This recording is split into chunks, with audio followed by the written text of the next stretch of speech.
If you meditate after the practice, your meditation is deeper because you've already released a lot of unconscious tension. That's the amazing thing of yoga. A good yoga practice will release a lot of unconscious tension. And then when you go easefully more into meditation. But also if you meditate before practice, then you will see that your practice is so much more aware and you're so much conscious and you enjoy it more deeply. You can go deeper into the postures. So like I've noticed once I do it, like I used to do my country meditation retreat for whole days. And after that day, the next day when I did my yoga practice, my hips were so much more open just because of the release that happens as you meditate. Because what you're doing when you meditate, and some people don't realize that, is that the majority of the tensions in the body are emotional. The majority of the tension in the body is emotional. It is on, you know, it's like when you have thoughts and those thoughts have desires and those desires are not met, or you're afraid of losing those desires, you're gonna get emotional. And we are most of the time in one emotion or another. But we also come from a culture, now it's changing, but in the past, emotions are not valued. Emotions are being seen as a sign of weakness. You want to close the door? Yeah, thank you. So we, from very young, we learn that any emotion beside happiness is bad. And we should put a happy face. It's not good to be in sadness. It's not good to be in anger. It's not good to be in any other emotion that is not happiness or peace. So we learn to repress them, even because our parents don't want to see us there, or our friends don't want to see us there. You know, when you were a little kid and you were unhappy, oh no, come on, get happy, let's go do something, blah, blah, blah. Like, oh my God, it's bad to be in sadness. So since we are very social beings, we very unconsciously learn that an emotion is bad. And so what we do is, no, I'm fine. In a very unconscious matter, we try to not recognize them. And so what happens when they're not recognized is that they build up. They get gathered in you. They just not dissipate. They get stagnated in your being. And then you start not being able to sleep, or your immune system goes down, or you're full of tension all over your body. And you go to a massage therapist and like, ow, ow, ow, wherever they touch. And why is all that ow? Because there's a lot of stuff there. And that's why the mind is so agitated. Why our minds nowadays are so agitated? It's because of all the unrecognized stuff that we're carrying from childhood. So when you move the body and you start connecting with the body, you start connecting with emotions. That's why yoga is an amazing practice. The thing is that often people just stay at the superficial level of yoga and they don't go deeper. But the amazing thing about these practices of yoga and meditations, they're just wanting to show you what you've been holding inside and start to release it. And when you start releasing, and you start discovering, oh, I'm tense here. Oh, my stomach is messed up. Oh, what's going on with my shoulder? And as you start feeling and recognizing, then you'll start recognizing the emotions underneath that. You know, like a tension in the shoulder might be connected with a pain in the heart. Or an upset stomach might be connected with you being worried all the time about something, constantly worried. And as you start feeling these emotions and acknowledging them, then what happens is that you start being able to release them. And that's really the powerful thing of meditation, is able to start releasing that unrecognized, stagnant, tapped energy information that has to be seen and recognized. The thing is that it's painful. We don't want to feel our emotions, right? They're painful. We don't want to feel our anger. We don't want to feel our sadness. Hi, here. Because also, and I don't know if you notice, when you sit to meditate, all the stuff that you haven't dealt with comes up when you sit to meditate. You're worried about this, your concerns with something that happened yesterday with your partner, your worries about money, they all come up right there when you sit. I know you notice that. And then what do? Well, most of us start trying to fix it up in our heads, so we don't meditate. But we get into these loops in our minds of, ba-da-da, ba-da-da. This, I do this, but I do that. But what if I do this? And you keep going back and forth, but not really fixing anything, just like in this unconscious mind chatter.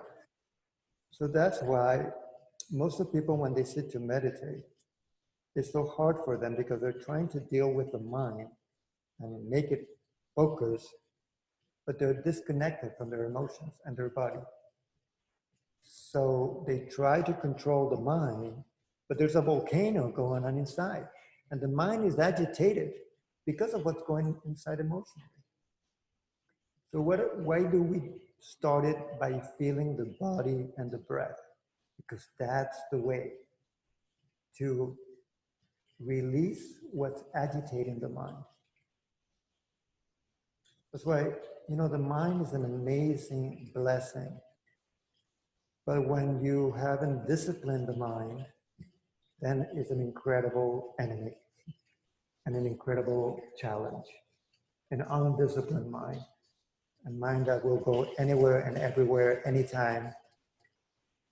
And when the mind, under the mind movement, there's a lot of pain, fear, anger, sadness, then the mind is all over the place, right?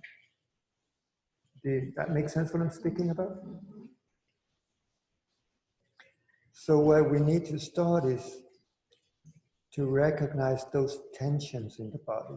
First, can you recognize your tensions, your contractions, and once you start tapping into them, you can start recognizing the emotions underneath. And as you start feeling the emotional pain and you breathe in and you soften, as I say in the video, and you allow that energy to be as it is. Those are the words I used last class: allow, feel, soften. As you do that, then that energy can move and can be released, because the body knows how to heal itself. But you need to give it space and time for that to happen. And that's meditation. Meditation is it's a contemplative time you give yourself to release. And many of us have those times. We do that unconsciously. Like I always say, those people that smoke, and you're in a party and there's the whole social thing going on, then you go out of the room and you take your cigarette and you light it up and you do this. And you look at the view. What are you doing? You're connecting with yourself. What you do when you take a deep breath in, you're connecting with your chest, with the breathing. And and you go into the sensation. So that's why smoking for many, many years, doctors would recommend it, because it does help to chill. The problem is the nicotine and the effects it has and all that in the lung. But that action of just taking a moment to feel and be and experience, it's a very great release.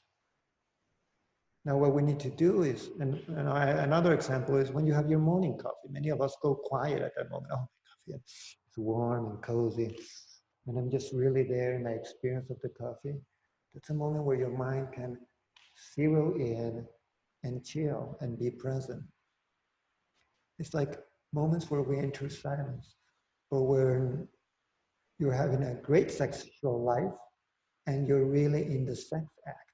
And you're really feeling when your partner carries you, and you're really being in the experience. Oh my God, it's so releasing. Can it be, right?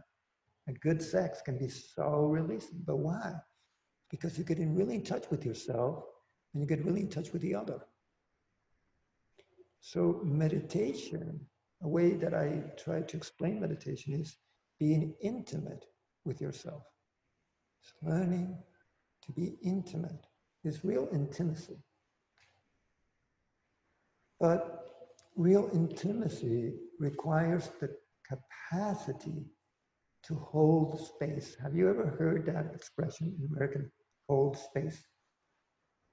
They say when you have a good friend that is going through a lot of pain and they come to you and they're crying and they're telling you, oh my God, this is going on, blah, blah. Maybe that has happened to you, that you go to a friend and you tell them everything you're going through.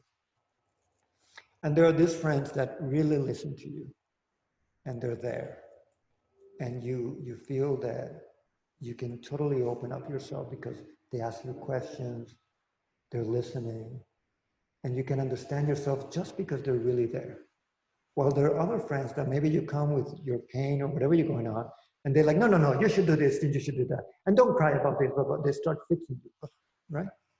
Okay, so the first friend that listens to you and really is there for you is holding space. They're not trying to fix you. They're just being there, giving you undivided attention and love, where you can feel heard and where you can listen to yourself. The other friend is already judging what you're saying and figuring out what you need to do, but it's not allowing you to listen to yourself. So that's why meditation is holding space for yourself. You know how problems come up in your mind and right away you want to fix them? No, no, you let problems come up, you notice them, and you hold silence. And you go back into the body and the breath. So what you're doing is you're allowing your mind and your system time to bring all the stuff up. And what you need to do is not to fix stuff, but to recognize the underneath pain of why that stuff is there. And sometimes people say, hey, Tomas, you speak so much about pain. Why you make it so negative, the meditation practice? Because we're in a culture where we just want to speak of happiness, positive, focus on the light, blah, blah, blah. Yeah. But the truth is that if you don't recognize your pain, you cannot reach true peace. If you don't recognize your pain, you cannot reach true peace. Because a lot of meditation is recognizing your unresolvedness, your uncertainty about life, right? Life is not easy. Life is full of uncertainty. It's full of changing scenarios.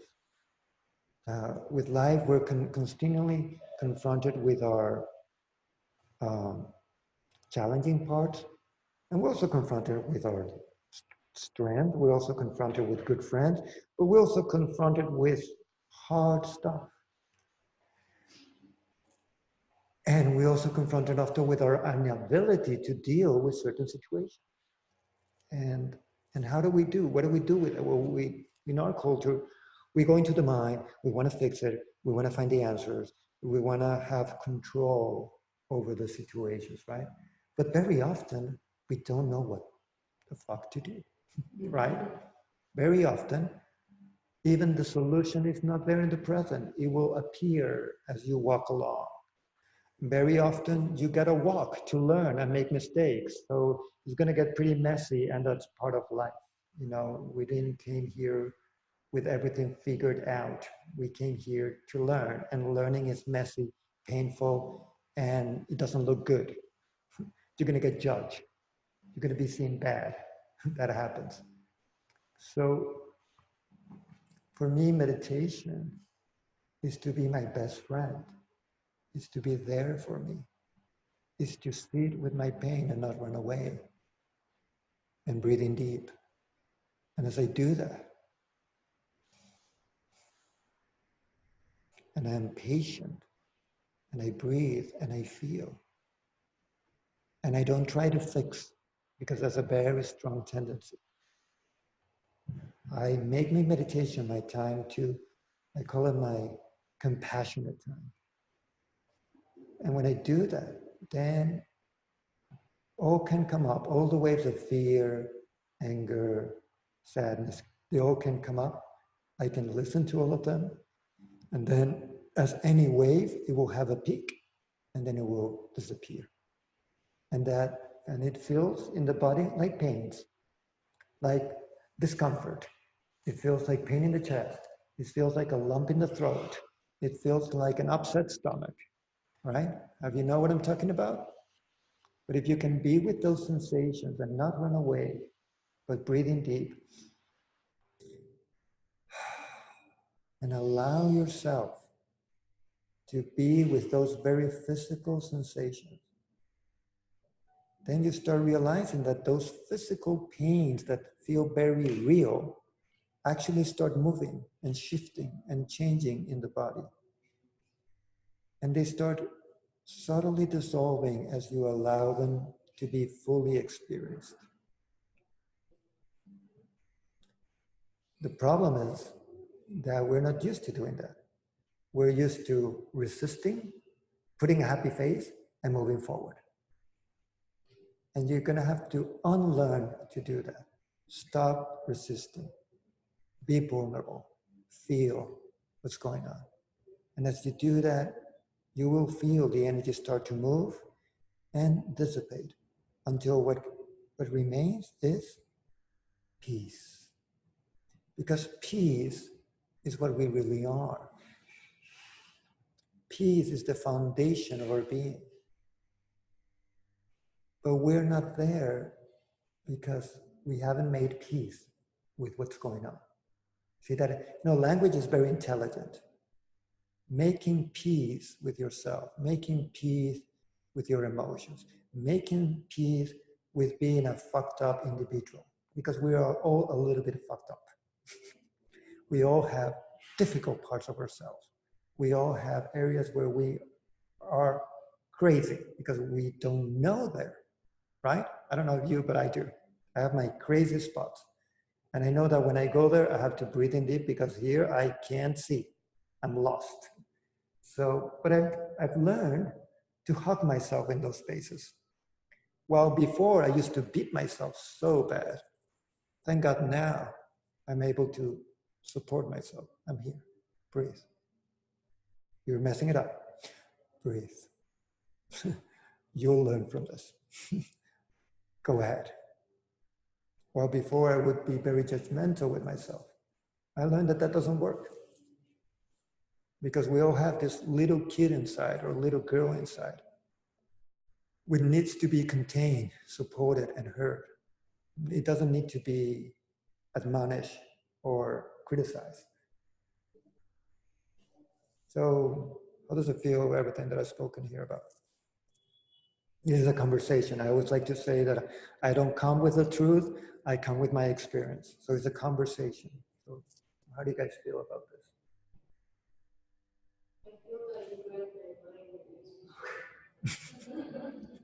That sounds good.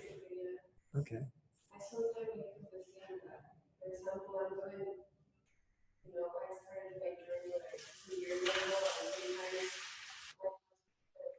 like, all that thing will do is working. And I'm like, it's like, Panicking. and then I'm like, yeah, nothing is working, Yeah. I'm right, I'm like this, I'm that, and then Yeah. And just before coming here, something like that happened, and I just wanted to cry in my car, and I was like, oh my God, I want to cry, and I need to look happy, and I was said this, and I'm like, oh, I mean, Yeah. I know. especially when people say nothing is working. Yeah. It's like they want me to, working for myself, and I feel it's working. Yeah. I don't know. And that's what really matters for you, is what you feel.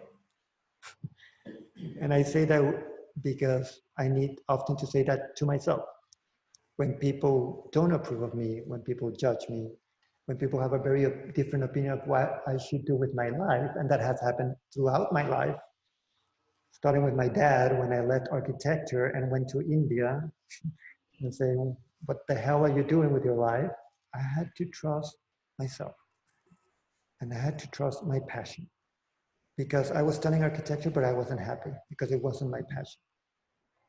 And that's another beautiful thing that I've learned in meditation, is to honor yourself, because you're going to have to live with yourself.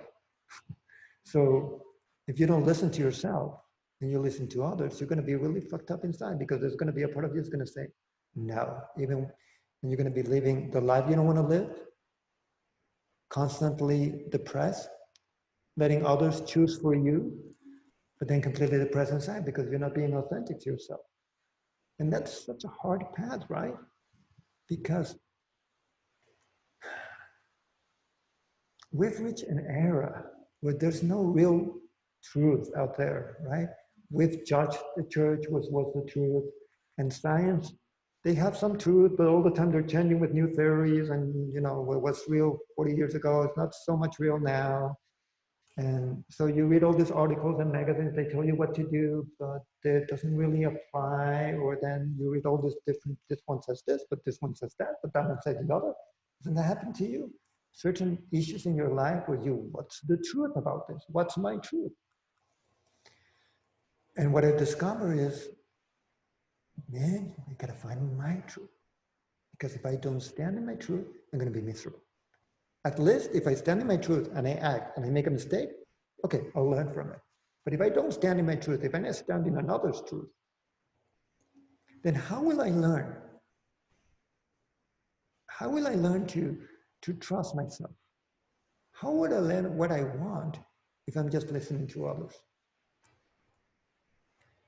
And that's been one of my paths of authenticity and what's real. And that's why I love the meditation path, because it's not about believing.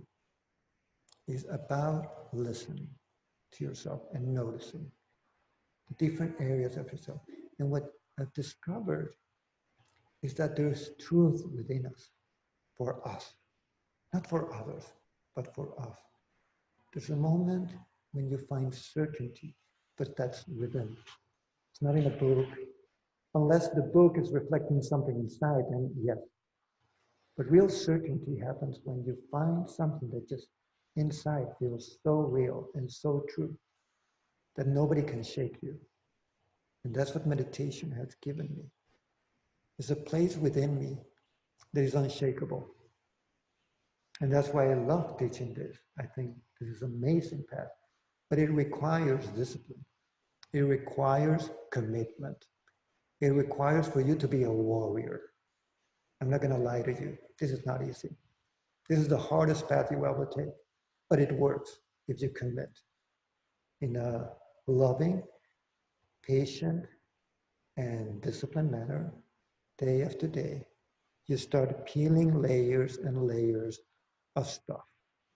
And when you peel them, you can see them, and then you understand, and then you can release. And that's the process I'm inviting you. It's a gentle, loving process, but you're gonna have to breathe in deep. And you're gonna, many times you don't wanna wake up, you're gonna have to breathe in deep and wake up and sit to meditate. Many times your own inner world is going to rebel to the practice. No, I don't want to do this. No, I don't need this. I'm going to do Tai Chi. I'm going to do Reiki. I'm going to do whatever. And you start jumping here and there because you want something easy that will help you like a magic pill. Or you want a wonderful guru that will see you and will give you the truth and you don't have to do anything. But I've had that wonderful guru. I've seen her. They've given me the truth, but the next day I'm fucked up and I have to work to get to that truth. Because yes, there are amazing teachers that they can give you an experience of what it feels like. But still, the next day, you got to do the work. It's always because it's in your power. And meditation is all about true empowerment. But that empowerment can only be given by you. Yeah. So going back, so today the theme is the emotions. And what I want to teach you today, or what I'm going to try to teach you, is to feel them, to recognize them, and to make peace with them. Hey, so you feel ready for that? Go ahead and practice. Or any question about what I've spoken? We're good. So pointers. Emotions are felt in the body. Okay? They are in the body. And what you need to do is feel the body. And when you're feeling the body, there's always an emotional state. Sometimes very subtle, or sometimes very evident. Today in the meditation, I'm actually going to ask you to evoke an emotion. I'm going to make it happen for you so that you can easily feel them, but only with the intention for it to be obvious and then to learn to be with that energy. Yeah? Next week, when you meditate on your own, you're going to keep doing what I've been teaching you: feeling, recognizing, allowing, being with that and the breath. But what I'm wanting to teach you is to see the emotion, to feel it, to recognize it. And emotions are normally felt in this area of the body, the core, okay? Especially here, here, and here. Those are the big emotional spots. And they affect the spine, the lower back, the middle back, the upper back, okay? Sometimes the jaw, okay? Because sometimes I say people, feel the body and they go into their fingers. And yes, sometimes an emotion in the heart will spread all the way out into your fingers and you'll feel all jittery. Have you ever felt all like, but that's coming all the way from here. And this, for me, is the core emotional place.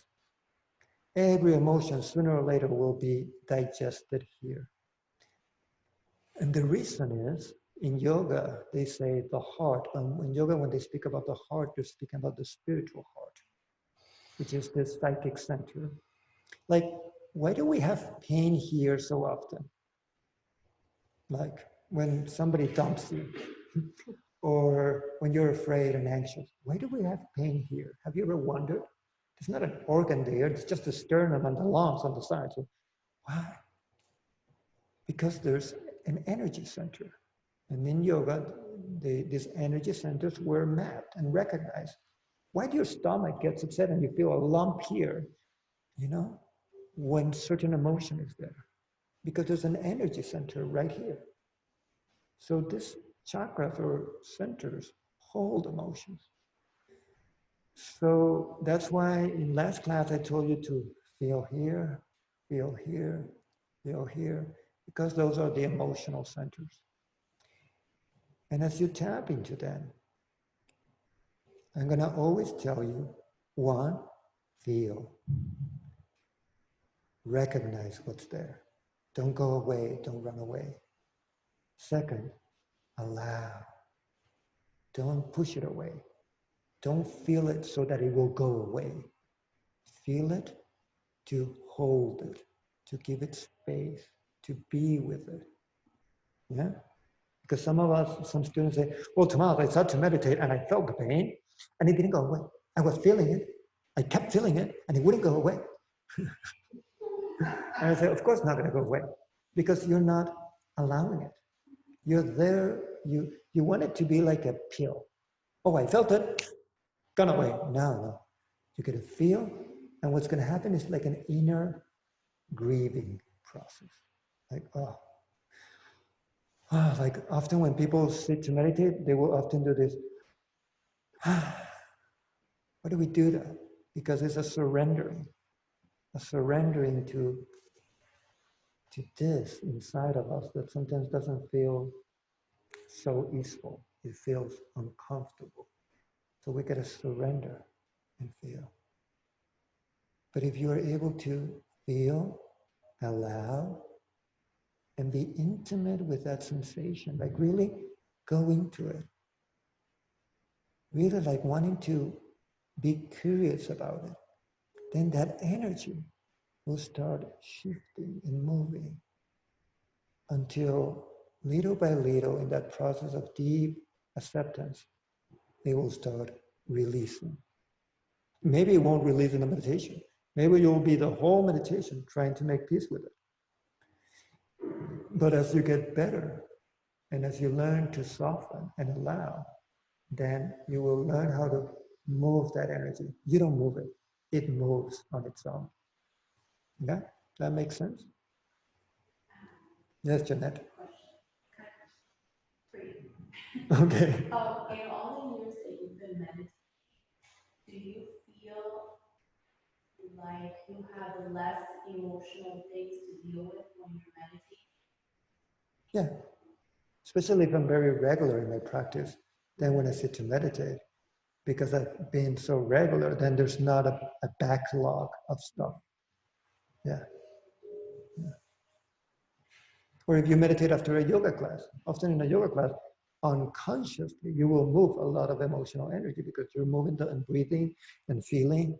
And so then when you sit to meditate, it's a lot of it being eased.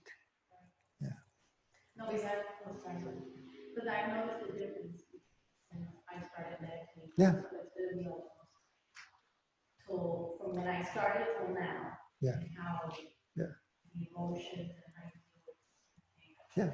You get better. You get better at it. Yeah. And that's why at the beginning it's so difficult for beginners because there's so much they haven't dealt with. So that's why it's important to explain that this is the starting point. As you get better, you also get better at tapping into peace right away.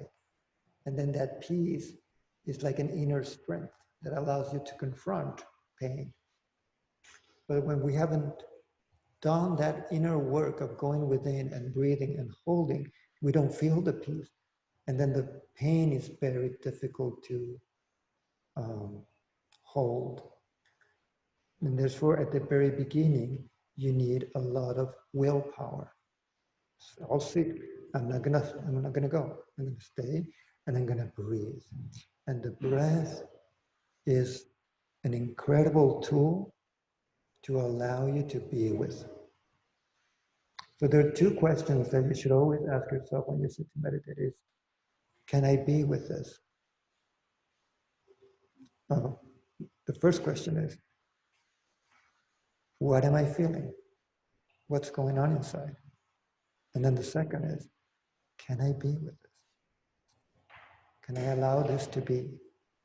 Meaning, can I be in the presence of whatever I'm feeling and not run away? There are two golden questions. Can I be what's going on within me? And can I be with this? We can do that right now, actually. I have a question because everything sometimes not stay inside and you can stop crying. Yeah. And It's okay. It's okay. Uh, yeah. Please don't smash the candle if you get an anger attack. No, what would happen is that, yes, you might cry, especially when you're studying. As you learn to feel emotions, what you'll notice is that there's an inner crying. Feeling the emotion is a form of crying. We actually do a crying as we feel. Okay? And it sounds all very sad, but it's not really. It's just that in our culture, we're not used to this. So it all sounds kind of negative. But what's behind the emotions is our desires. We have emotions because we have desires. We have longings. And those longings are what moves us to live life and do things. So having emotions are great. They speak about our longing, what's true for us, what we really want, right? Like if you want to know what you want, acknowledge your emotions, feel them. Then you will be much more assertive in your relationships and you'll be able to say, no, I don't want this. Yes, I want that. Because you'll be more in touch with what you want, with what's true. Because, each of us is unique. And what you want is different from what he wants, and what she wants, and what she wants. We all have different needs. Yes, there are some common universal things, but we're all very unique. So that's another beauty of meditating is learning to validate and listen to your emotions because behind them is your true, authentic desires. Not the approved by society ones, but the real ones. Yeah. Do you have any suggestions? I think that you mentioned the backlog of things and then mentioned that she doesn't have such a backlog because she's been doing it for 3 years. What do you suggest when I've never meditated in my life? So when you said backlog, I said, oh, that's what I feel. So what do you first mentioned like this exercise, if you choose an emotion and you connect with that emotion, my first thought was, oh my God, which one?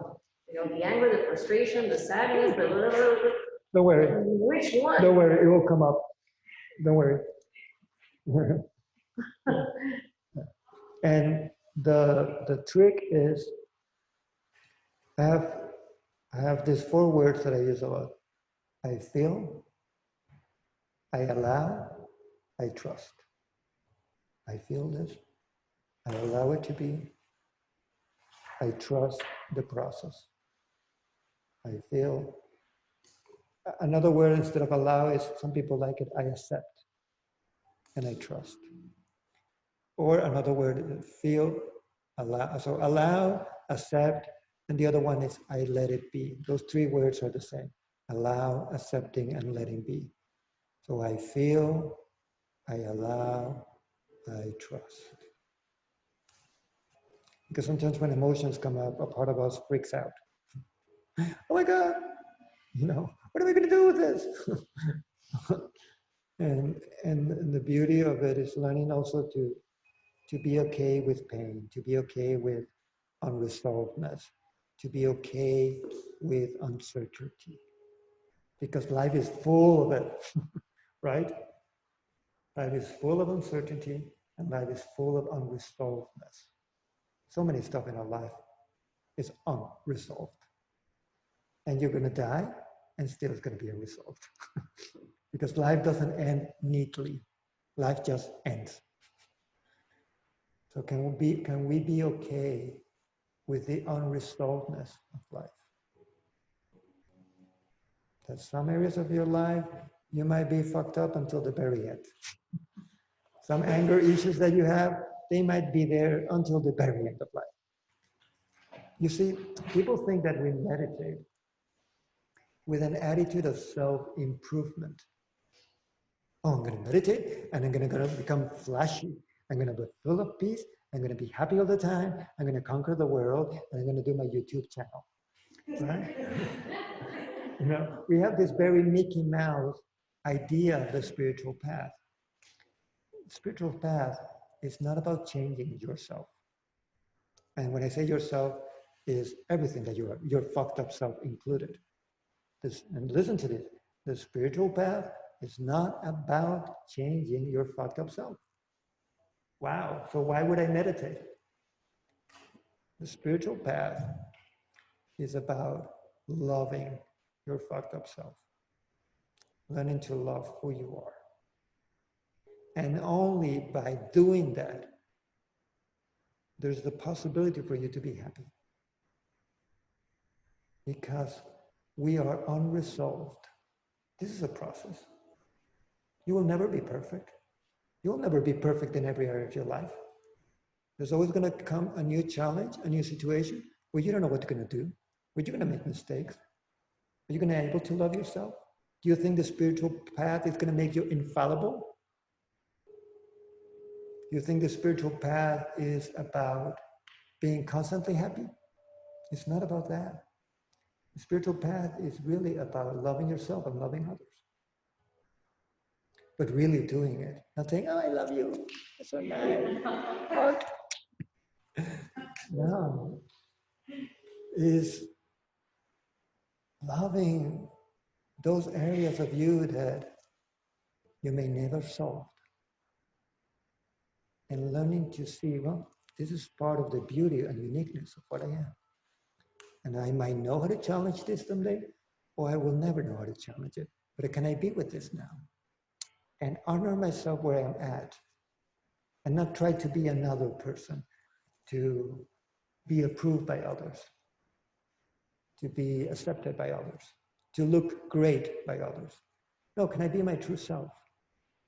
Of course, not trying to hurt anybody, but honoring who I am. Our society is not about that. Our society is about Instagram. Yeah, I'm so successful. I'm so happy. I'm so there. And then we don't put the photos on when we are in bed covering eating chocolate.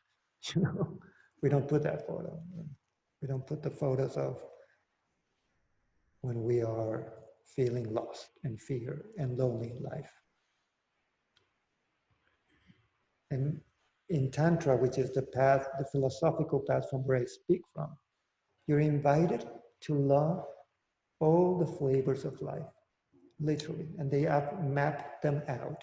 And they say there is anger, there is fear, there are moments where you experience horror, there are moments of boredom, there are moments of angst, there are moments of anguish, there are moments of love, there are moments of tenderness, there are moments of happiness, there are moments of peace, there are moments of tenderness. There's all these different flavors of life. Can you cultivate a state of mind where you can appreciate the value of them all? Isn't that a different perspective? Sadness has a value. Fear has a value. But you have to be able to receive the energy, not run away, make peace with it, and use it for an internal contemplation, and then act, rather than not feel the emotion, repress it, and then react. So when you contemplate, you change automatically. Yes, So that's what it changes. There is change. yes. But if you do it with that intention, then you're not loving yourself. No, I'm saying more at the deeper, like unconscious level, when you are there contemplating, Yes, you you change. allow yourself to But then truly, change. deep change happens Okay. with deep love and deep acceptance. What what you do not accept of yourself, what you resist in yourself, it persists. What you're able to peace and embrace and be compassionate with and accept, then that energy in that love and acceptance will start to heal, and it will take another form. Maybe not the form your ego wants, but a truer form that can be actually very beneficial. You see? Because we also have this idea of what we should be. But that idea often is not real and true and authentic. It's not you. It's what society taught you should be, or your parents taught you should be. It's not what you are. And you cannot fake it until you make it. There are things that you can fake until you make, and there are other things you can't. Right? We know that. If you've lived enough, you realize that. There are aspects of yourself that you should honor, but that is a process. Yeah. Okay. Are you comfortable? Get into a comfortable posture. If you want to take the wall, go ahead and take a wall. If you want to get higher, last class I spoke about posture. You were not here in the last class, so if you're going to meditate on the chair, which is great if you want, I recommend you to put your feet flat on the floor. On a blanket, you can use the blanket for your feet, or you can even use the bolster if they feel good there, right? Your hands are going to be there with your thumb and index finger touching, palms down, relax. Okay? Or you can also meditate with your palms one on top of the other. Okay, that's another meditation posture. I feel comfortable. Yeah. If you're on the wall, you might want to put, like if you have the sweater, I would put the sweater folded right here in my lower back. So I'm supported at the lower back, and that really ease my upper body. Okay. Or you may be just very easily sitting on the floor. You spread your sitting bones wide apart, and they just find that natural arch in your lower back. Then your posture is very comfortable. But be honest with yourself. If you need the wall, go to the wall. Or if you need a chair, ask me and I'll get a chair. Because the idea here is for you